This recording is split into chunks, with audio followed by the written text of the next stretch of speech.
Hey everybody, welcome back to Allie's Voice. I'm Allison Love Beatty, and if you were watching NBC tonight, they did a big special on diabetes and the problem it's causing in America, and it was a very interesting documentary. I'll say Al Roker hosted it, and they interviewed different doctors and different patients and their experiences with diabetes.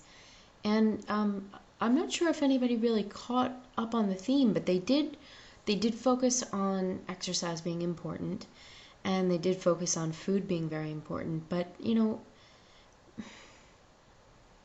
Patti LaBelle kept talking about how important it is, that people find their own cure, and I think that that's a very important message.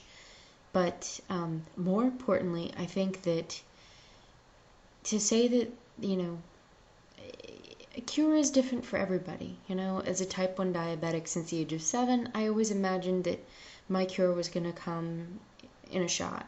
And all of a sudden, overnight, my beta cells were going to regenerate and my blood sugars were going to be normal, and that's my cure.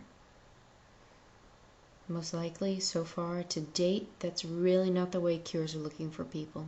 I think we all need to think of this in a very slow process.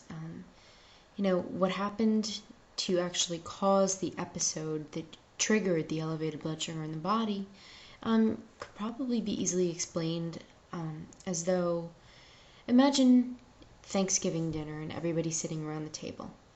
So, all the food's on the table, there's dad at the head of the table, and all the peripheral family members around. So think of the body that is under attack of diabetes the very same way. You have your food on the table, and the head of the house usually takes his food first and then passes it around, right? Well, in diabetes, what happens is there's an agent that's forcing glucose into the cells throughout the table. And by the time, the head of the table is reaching for the food, there's really no food left in the bowls. So all of a sudden, the reaction from the global command center is, hold on, wait a second, you, stop. And when this is happening in a child's body, because they have a deluge of human growth hormone, this is actually causing T cells to go out and attack the source that's taking the food out of the tray. So what's carrying the glucose out of the bowls to the peripheral limbs of the body and everywhere else, it's stopping that from even getting out of the gates. However, in a more mature body, in an adult body, the resistance from the food has to come in the form of the cells throughout the body.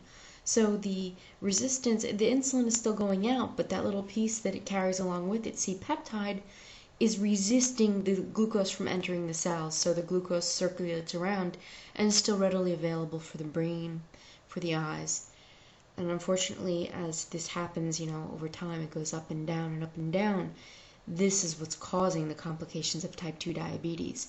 The actual C-peptide is in place protecting the cells, but you can only put your body through so much before it starts truly decaying. Like the doctors did say in the special. And I commend NBC for taking the time to do this special. And if you notice the commercials, it was mostly Eli Lilly too, so whatever. Still, I like the special. I think it was great. It was enlightening, and I'd love to know what everybody else thought about it. Please, for future blogcasts, subscribe at alliesvoice.com. I'd love to hear from you. See you next time.